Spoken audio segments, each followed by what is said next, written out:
Comme vous le savez, la Mauritanie est un pays vaste qui s'étend sur plus d'un million de kilomètres carrés avec une population qui dépasse légèrement les 4 millions d'habitants.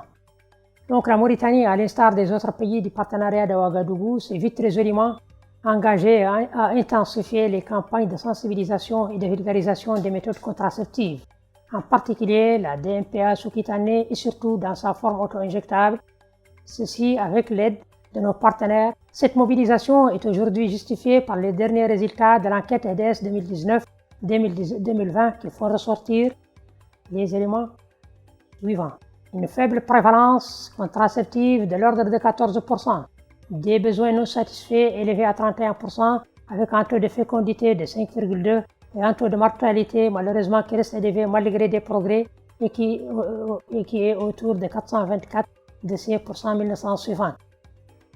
Il faut dire qu'il y a plusieurs opportunités qui aident à cette dynamique, dont on peut citer la loi SR de 2007 et son décret d'application, notre PNDS 2021-2030 dont le premier pilier concerne la santé de la reproduction, notre stratégie SRMINIA en phase terminale de validation, la stratégie communautaire, la politique nationale de la santé de l'APF, l'existence d'une ligne budgétaire pour l'achat des produits santé de la reproduction PF, c'est surtout pour honorer nos engagements envers le partenariat de Ouagadougou et le FPI 2030.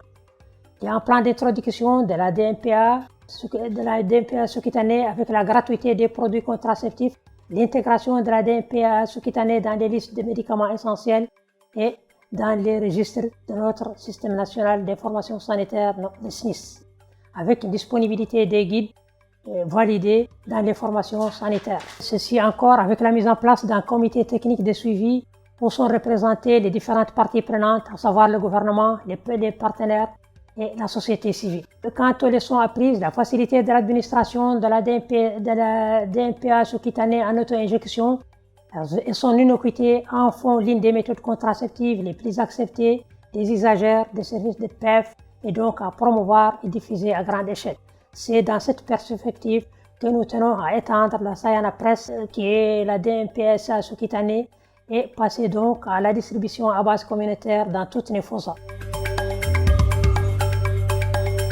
Des défis et barrières existent encore en matière d'accès des populations au Sayana Press.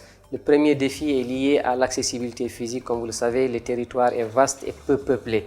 Le deuxième défi, c'est la couverture sanitaire qui est faible afin de permettre aux populations d'accéder aux produits. Le troisième défi, c'est la santé communautaire qui est encore peu développée en Mauritanie.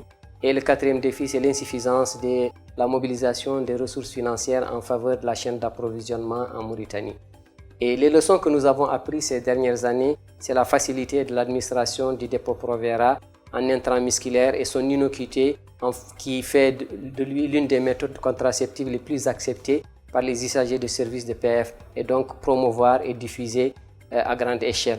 Donc c'est une méthode également qui permet aux femmes une certaine autonomisation contrairement au dépôt Provera. Donc la Mauritanie est passée à l'auto-injection, donc ça permet à la femme de pouvoir être autonome, de pouvoir s'auto-injecter et de ne revenir dans les structures de santé une fois un problème détecté ou quand il y a un autre souci. Donc je pense que l'avantage de l'accès et l'autonomisation des femmes étant apprécié par les usagers du dépôt Provera, du Sayana Press.